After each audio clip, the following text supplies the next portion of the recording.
Hi everyone, welcome to our next talk. Now we have 3 speakers for the next presentation. David Olivier is a French English-born activist for animal liberation and for equality generally on the basis of progressist, utilitarian and physicalist approach. Cusack is a filmmaker and activist fighting against all forms of domination, but focusing especially on issues regarding species, race, class, gender and sexualities. Bonnadel is an egalitarian activist for 25 years and committed in the fight for animal equality against speciesism and vegophobia. He is also an activist against the French policy in Africa and the international apartheid, male domination, adult domination, and the naturalistic ideology. In their presentation, David, Evora, and Yves will introduce their motivation for the working on the abolition of meat. Welcome.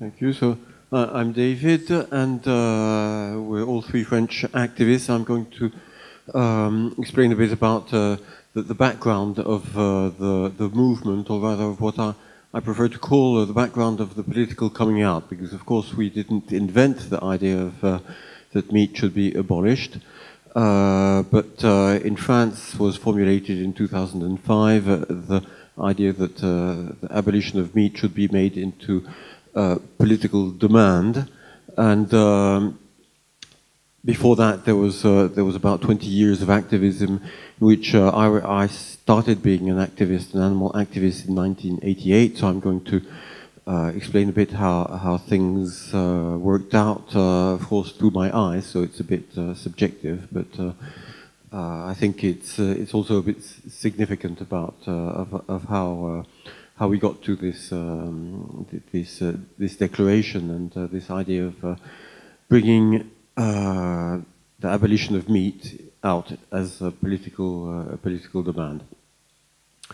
So three essential traits that I'm going to that I think are significant in the history of the French animal movement starting 1988. The first one is outspokenness. That if, for instance, we are vegetarians for animals, say that it's for animals, don't try to disguise it under health reasons and other reasons, because in a sense, caring for animals was and still is taboo. If you believe in animal equality, a boy is a rat and a pig, say so. If you believe that meat should be outlawed, say so. Don't apologize, don't speak of health if you are in activism for the animals, or you can speak of health, of course. It's not that you mustn't, but don't believe that that's your prime reason for refusing to eat animals. Inclusiveness, the second point, is that I think more than in other countries, there's the movement in France, at least the part I've been involved in, is against demonizing opponents of whatever kind, whether it be meat eaters or people on the right or people we don't agree with in general, and also not bundling ideas together, making all our ideas, all our radical ideas in all different on all different subjects, putting them all together and saying you have to take them all or take none of them, which I think is a problem often. Faith in arguments, believing that since we believe that we are right, we believe that we have arguments, and that our arguments are convincing, and the arguments is our greatest asset in a way. That we shouldn't try to use other kinds of arguments, believing that other people cannot be convinced by the same arguments that have convinced us. About the French situation in 1988, the animal movement was practically only for cats and dogs, anti-vivisectionism too. There were vegetarians, but they never came out of the closet as being vegetarians for the animals. Animal liberation ideas were unknown. For instance, Peter Singer's book Animal Liberation had not been translated into French. It was translated in 1992, I think. French culture in general was hostile, and remains so today, with the pride of the French in their gastronomy, in their belief that they are the center of the world philosophically, for instance, and that ideas coming from other countries are not worth mentioning. Vegetarianism was only for health, environment, spirituality, and personal ethics. There's something completely personal. And within the within radical politics, for instance, there was no consciousness at all of the issue.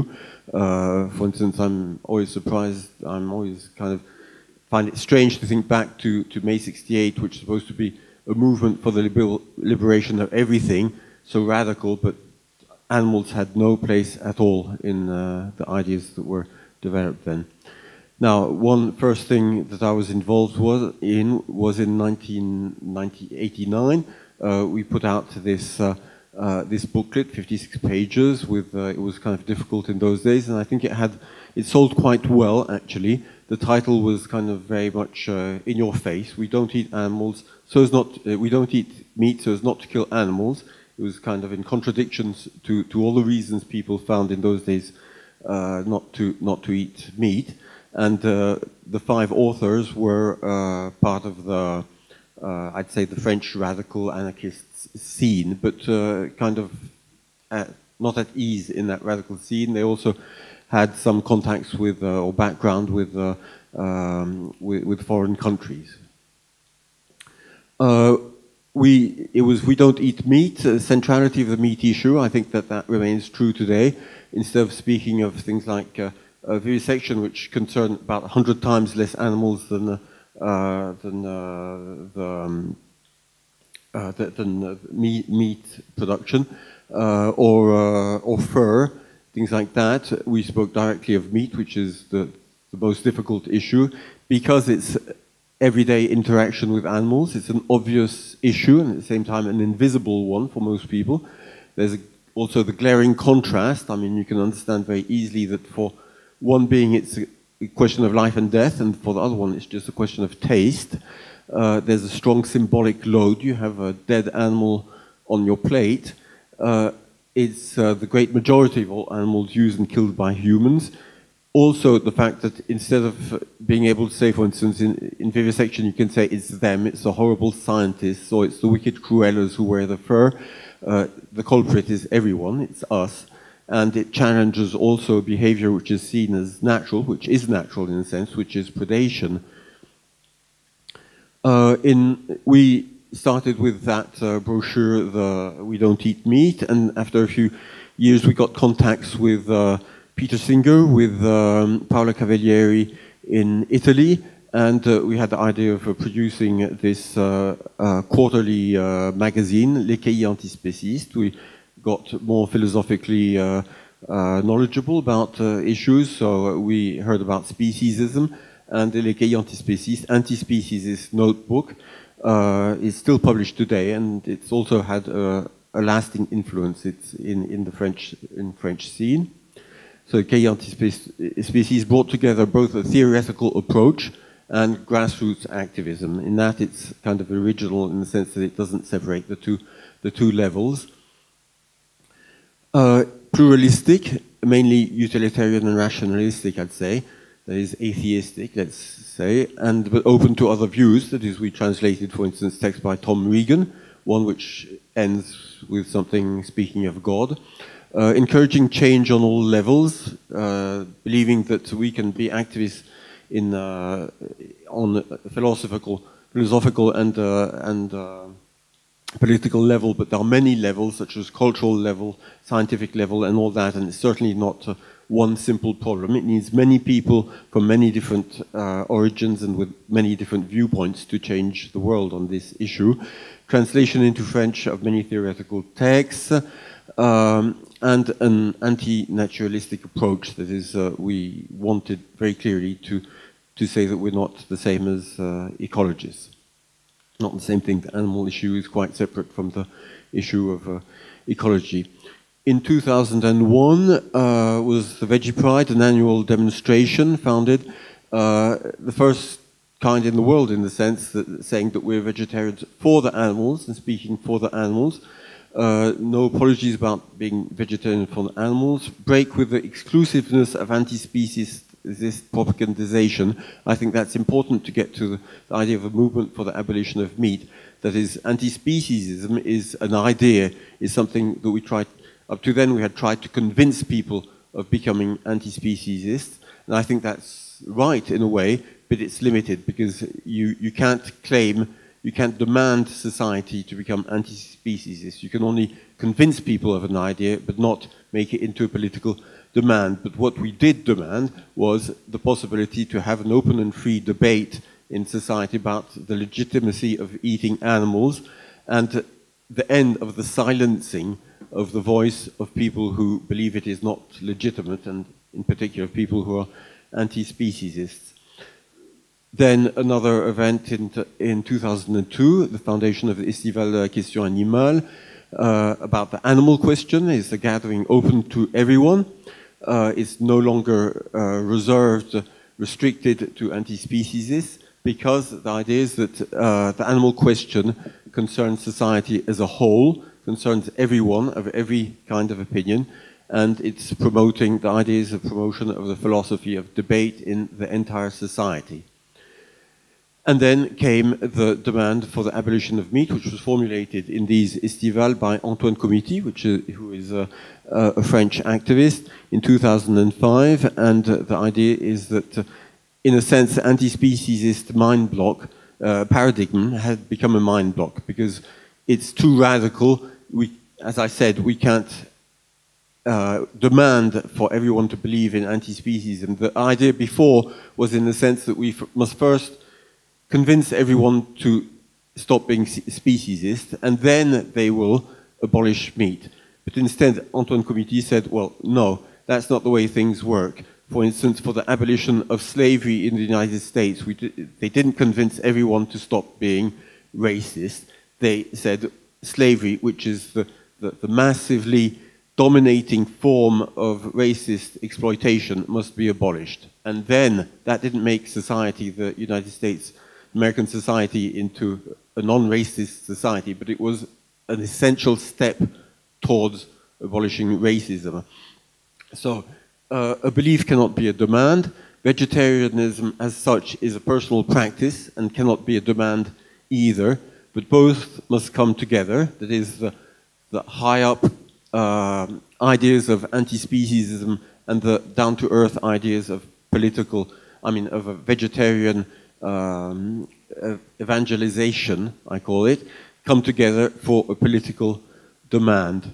And last slide is why I call it the coming out, because we didn't invent opposition to meat. I mean, opposition to meat has existed for several thousand years, and of course there was anti-speciesist people in many countries and animal rights organizations, but the idea is that all these people who de facto, in fact, are opposed to eating meat form a movement, even if they don't realize it, but they should come out of the closet and declare, make it into a political demand that we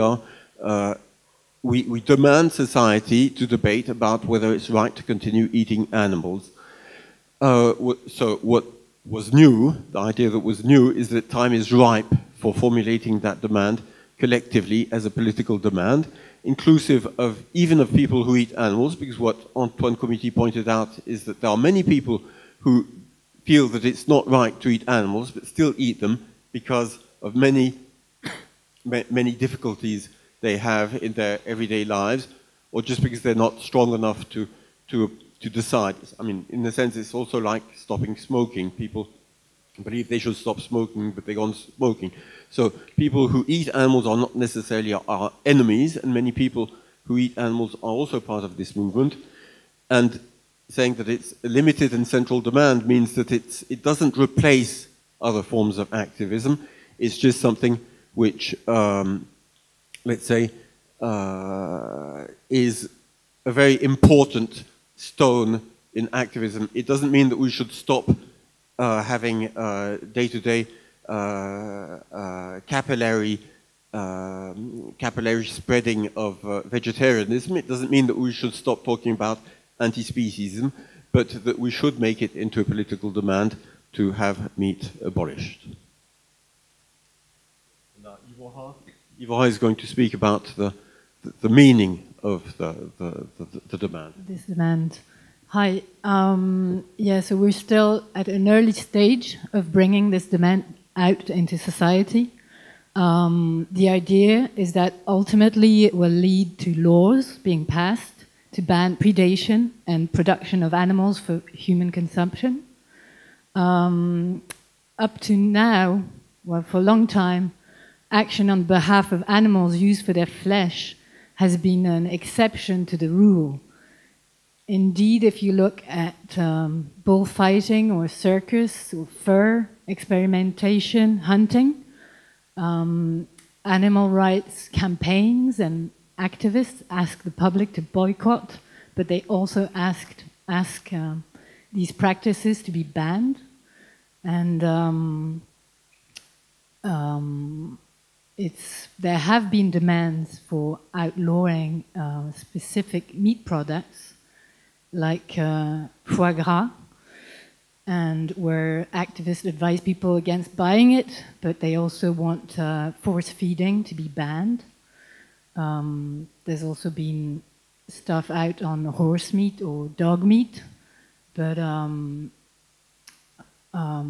with meat in general, when you have videos of well, the most harrowing images of factory farming, at best they end with go veg or go vegan, instead of having a clearly political message saying these activities should not exist, they should be outlawed.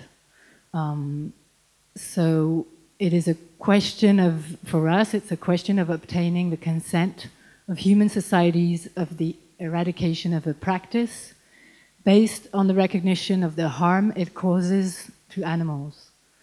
And why specifically meat? Again,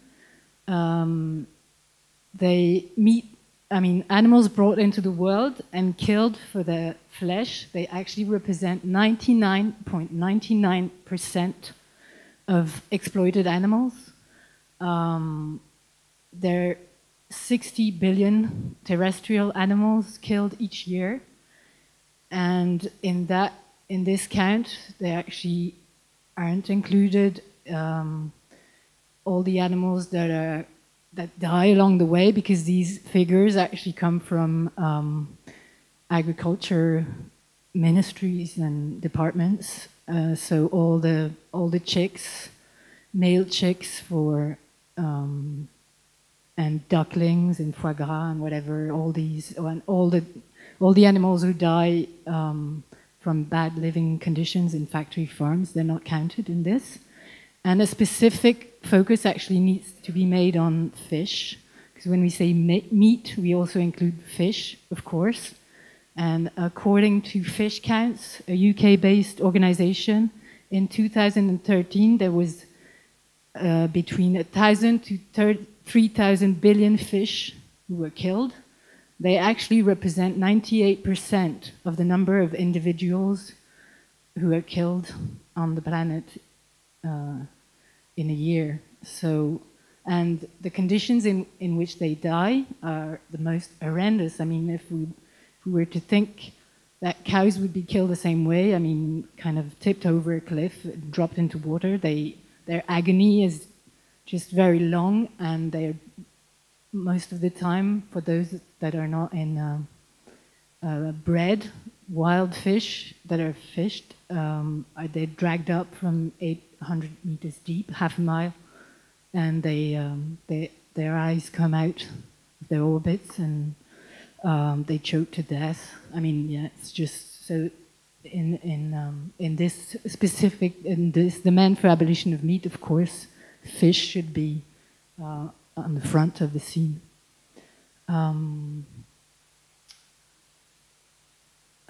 Concern for animals is growing, but yet the number of sentient beings slaughtered for food has never been so high. Meat consumption can't be justified on an ethical level. It is unnecessary and involves sacrificing the basic interest of enormous numbers of sentient beings.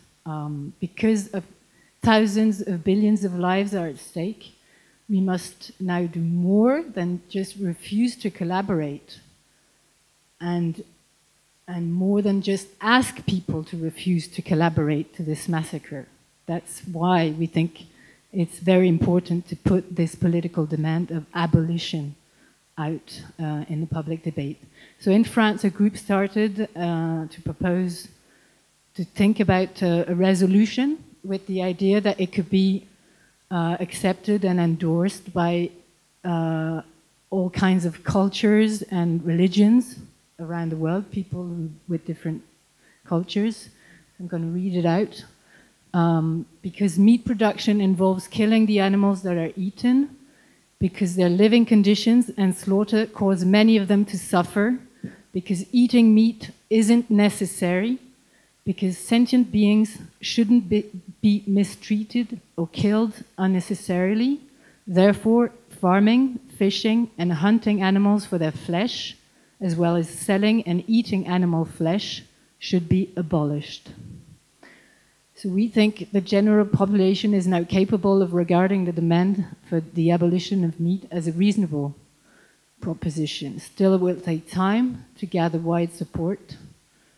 And as David said, of course, this proposal doesn't need to abandon any other kind of animal rights activism. It is actually a demand that is based on common morality. I mean, everybody agrees that we should not mistreat or kill animals without necessity. And there's no significant group that actually would have the opposite prescription as an essential value, like you should torment and kill animals for your own enjoyment. And so we think this on this common morality of what, regards to what is due to animals and justifiable restrictions of individual liberties, we think this proposition can be accepted. And even if we share the same goals as vegetarians and vegans, we're not promoting vegetarianism or veganism. We're not trying to convince each individual to change personal diet or personal habits, because changes in consumer behavior are not sufficient to put an end to the slaughter that is going on. So all in all, we're calling to people's sense of justice rather than calling people to become virtuous.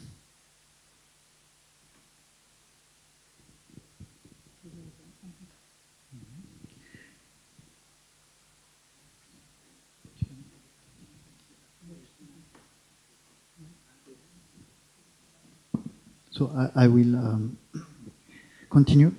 So I don't speak very well English. I am taking part a small group, small team, which is organizing war weeks of action for the abolition of meat in the whole world. There are other people who are speaking better English as me, but they couldn't come here. So it's me who will explain, try to explain, and I hope you will understand what I say. So I will present the action of the meatabolition.org website, of the team of its website, who manage these World Weeks of Actions at an international level, and who manage this website. So every 3 months, we send to thousands of individuals and organizations all around the world a call to organize events to demand the abolition of meat and to publish announcements and reports of their actions. So these World Weeks of Actions were created to promote concretely the demand for the abolition of meat in the whole world. At the beginning, we organized a World Day for the abolition of meat, which took place the last Saturday of January, yes. The first goal is to get the animal rights movement used to the idea that abolition of meat can be a good demand, which can also unite us. The second goal is to get the world population used to the perspective of this abolition. So, but the first goal of this World Weeks of Actions is to convince animal activists to take meat abolition as a public political.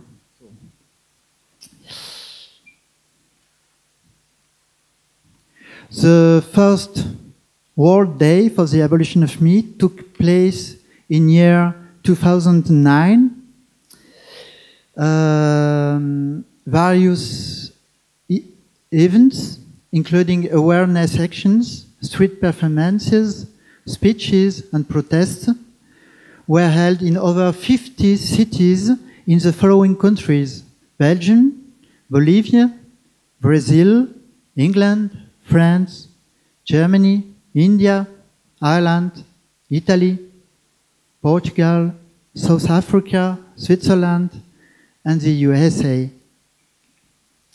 Given the success of the World Days for the abolition of meat, and given that the demand for meat abolition is of utmost importance, we decided in 2011 to launch 3 World Weeks for the abolition of meat on a yearly basis. Since then, they take place every last week of January, May, and September. The first World Week in January 2011 was a success too. Various events, such as street actions, silent marches, human meat tray actions, protest demos, and so on, were organized in over 70 towns and cities, mainly in Europe, but also in South Africa, in North and South America, in India, as well as in Japan. These events were largely covered in the media. The other 2011 World Weeks also had a great number of participants. Close to 200 public actions were organized to raise awareness and demand meat abolition in Austria, in Belgium, Bolivia, Brazil, Canada, Colombia, Czech Republic, France, Germany, Greece, India, Italy, Japan, the Netherlands, Peru, Switzerland, Turkey, the UK and the US. In Italy, more than 40 towns took part in the movement. In France, 30 organizations support the demand. So,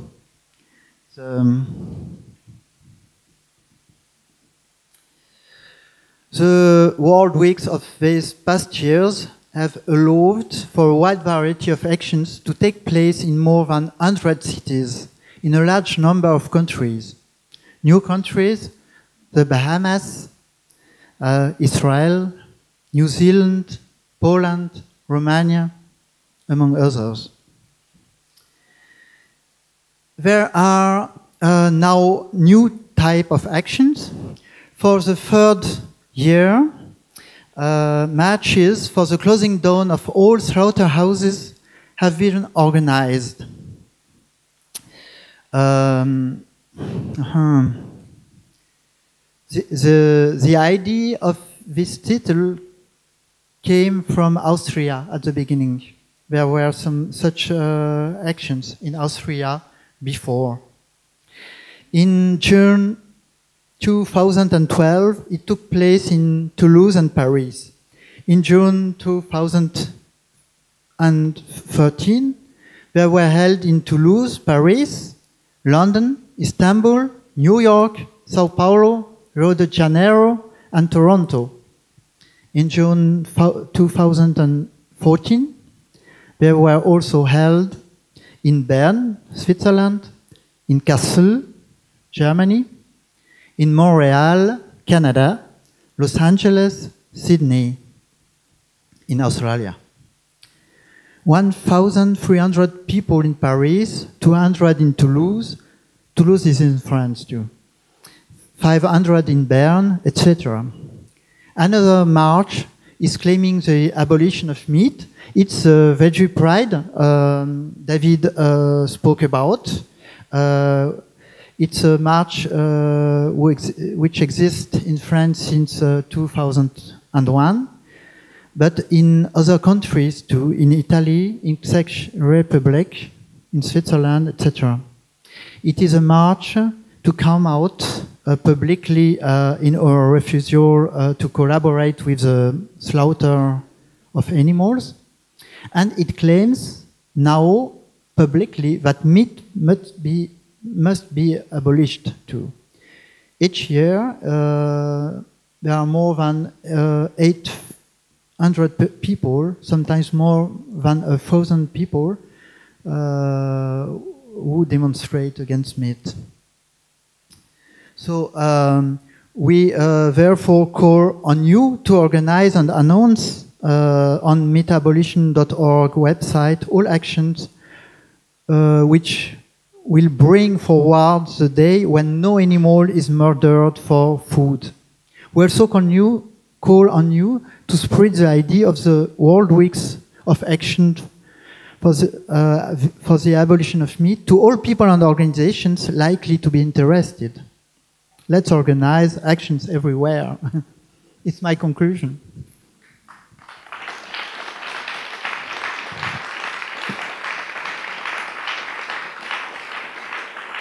Thank you. We do have some time for questions now. I see one already.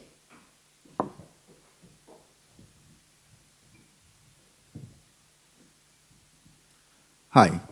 Thank you very much for your talk. I was wondering, you're talking about this abolition of meat issue as an issue for everyone. Don't you get a lot of protests from meat eaters saying, oh, no, it's normal, we should continue, and why are you trying to make something that we love so much illegal? Don't you get a lot of people who protest what you're doing? Well, surprisingly maybe less than when we say go vegetarian or go vegan, because people are not, well, from what I've experienced actually on the street, they don't feel attacked personally. It's just, we want this to be a debate. And so some people even say, well, yeah, I would like it to be abolished so I can stop, because now I just can't. And, it's just not simple enough today in France to be a vegan or even a vegetarian. It's hard work. So, yeah, surprisingly, I was very surprised. I thought we would have much more reactions, but no, it actually incites discussions much more, I feel. But this is a personal stance. But I think it's, discussing between people who've organized actions and debates.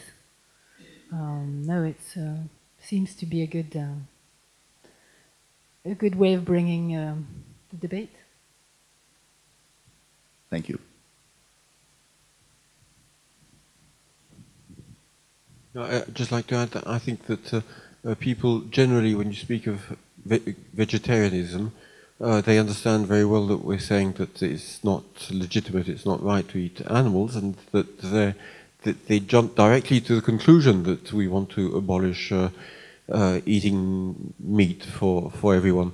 So in a way, it's like we're hiding behind our little fingers. I mean, as they say, that we make believe that we're not for it, and everyone knows it except for us, that we want to abolish meat generally. So thanks for the mic. I have a very short question. You uttered the figure of 3,000 billion fish. I've never heard this figure before. Where does it come from, please? It comes from an organization based in the UK called Fish Counts. they have a website. I think it's called fishcounts.org. It's actually what they do is they take the tonnage and divide it by, and actually now the numbers are increasing very much because fish are diminishing, the population of fish in the oceans, and so they're fished younger and younger and smaller, so it means way more individuals.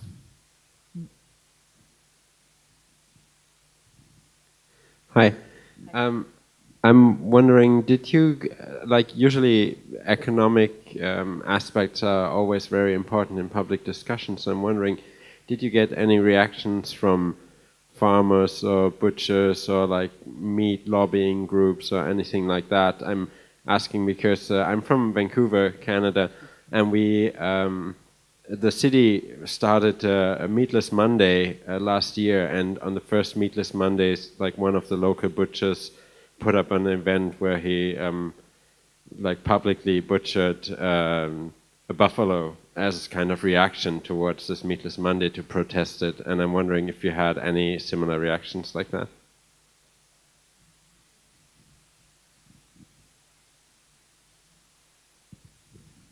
Well, I can't say in practice because I haven't been involved so much in so many demos, but I think that clearly there are reactions from the economic sectors against us. A lot of people don't want meat to be abolished for economical reasons.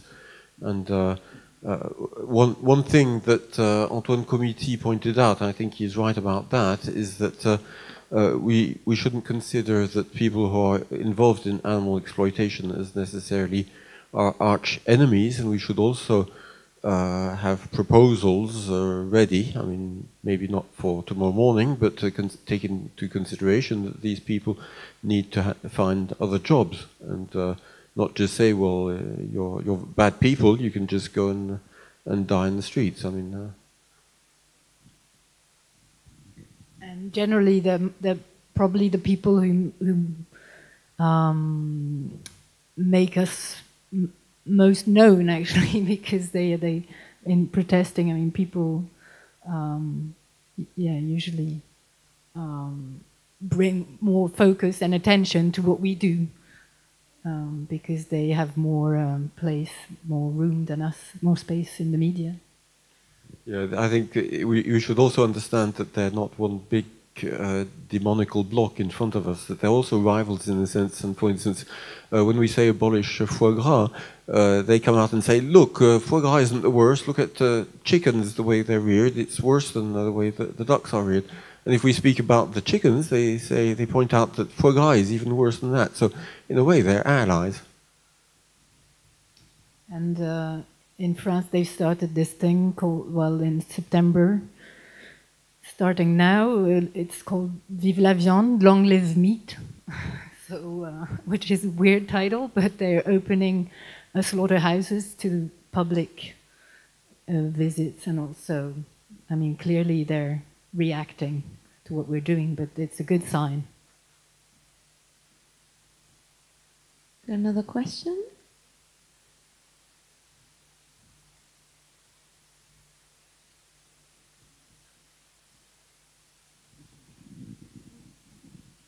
Hello, I would like to address this to you, Mr. Olivier. At the beginning of your talk and your presentation, here I am, you said don't demonize people from the right. I was very shocked when you said this, because you also said that you come from a French radical anarchist scene. I mean, how does that go together?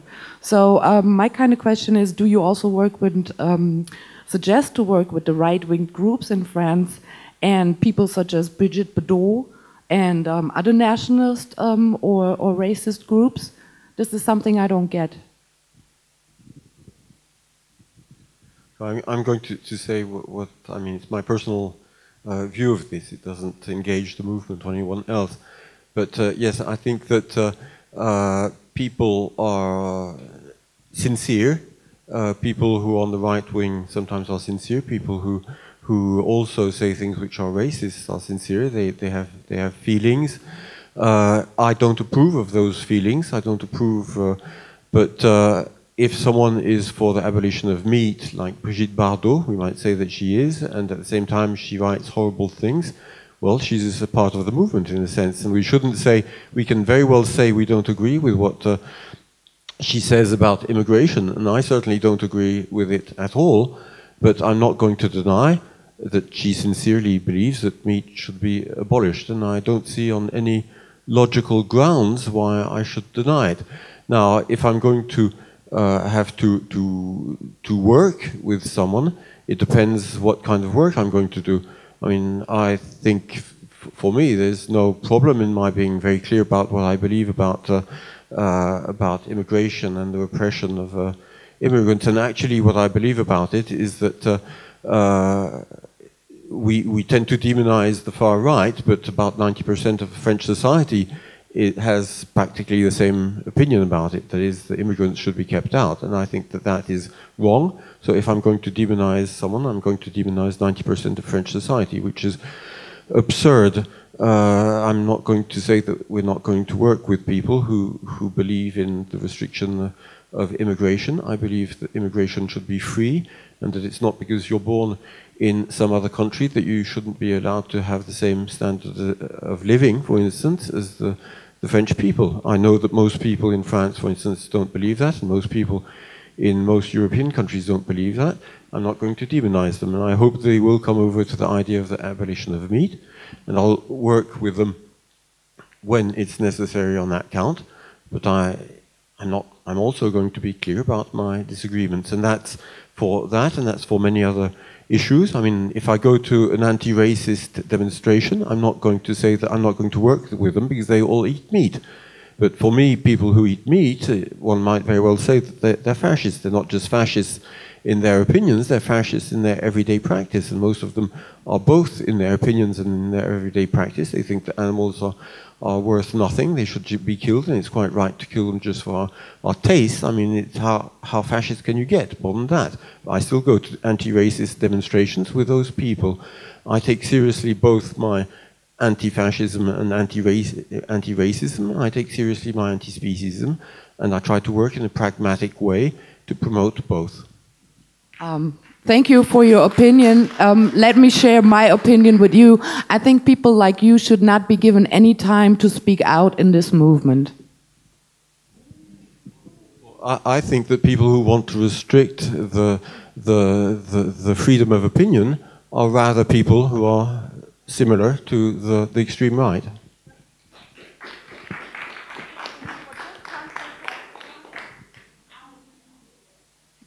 I think she...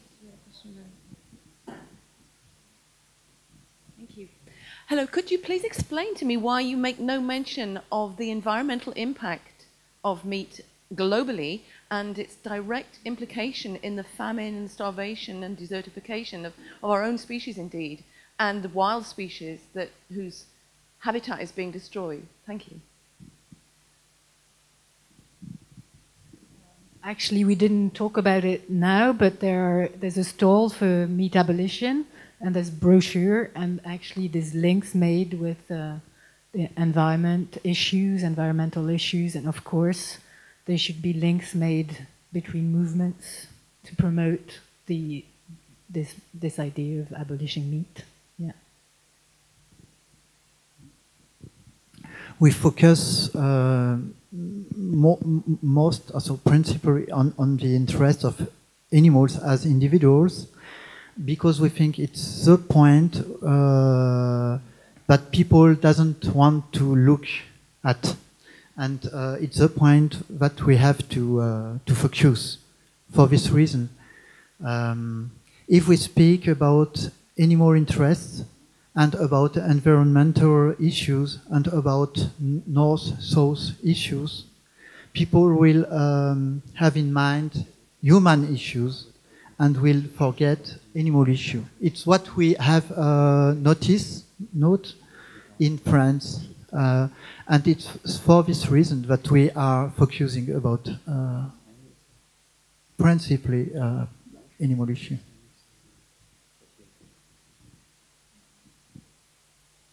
Okay, sorry, my English is not so good. I don't know how to say it correct, but I try.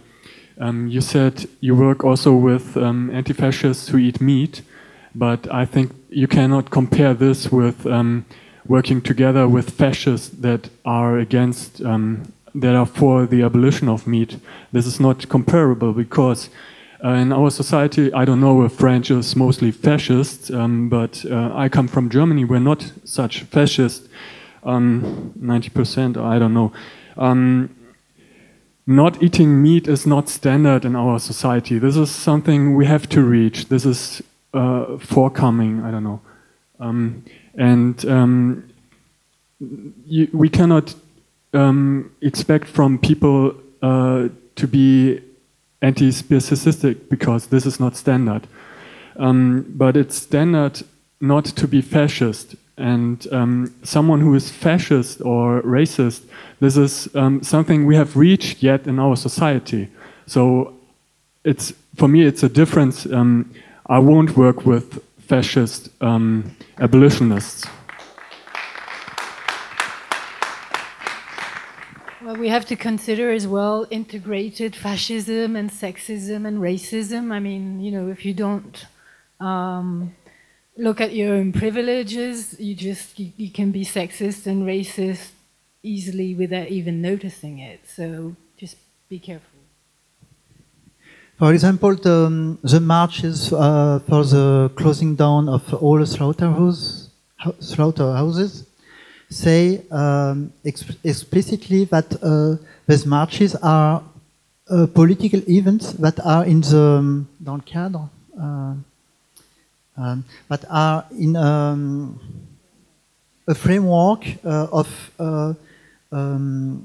struggle against discriminations, and that we don't want hate attitude, and so hatred, hate speeches, and so on.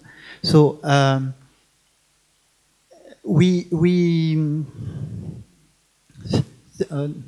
don't know how to say. So I wanted to say that. I can't continue in English.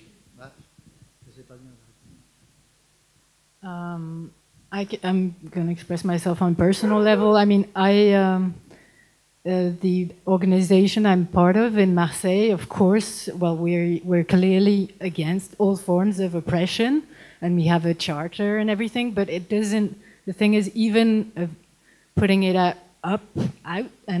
it doesn't mean that, you know, we have to question our behavior every day. So, I mean, clearly, this organization, we made the choice not to work with specific, like with Brigitte Bardot or whatever. But, I mean, but we respect other people's choices to work with them on specific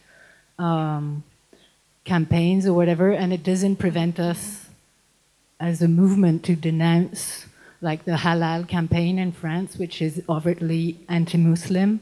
Well, this is what I think, but yeah, so I think for us it's a case by case, not a block, rejection and block. So we have one, I think, quite interesting, really short question. We kind of have to hurry up a little bit, so I'm asking you to keep it a little shorter if it's possible. So one last question. Okay, thank you for your lecture, and I will say that quick. You are talking about meat only all the time, and I was wondering, so you said also that you don't want the small steps, and I think the abolition of meat is that small step, because the consumption of milk or cheese or yogurts or eggs may actually rise if meat will be, you know, abandoned. So the suffering will obviously go on. So for me, it's only the small step. And what is your idea about the other production? Because of the environment is suffering also from the production of milk and eggs. So you're talking only about meat. What is your, you know, idea about that one? Well, if we actually achieve in our lives the abolition of meat, I think for reasons of considering animals as individuals, I think then we have a lever to go on with, of course, exploitation and to abolish animal exploitation. Yeah, it's the next step, of course.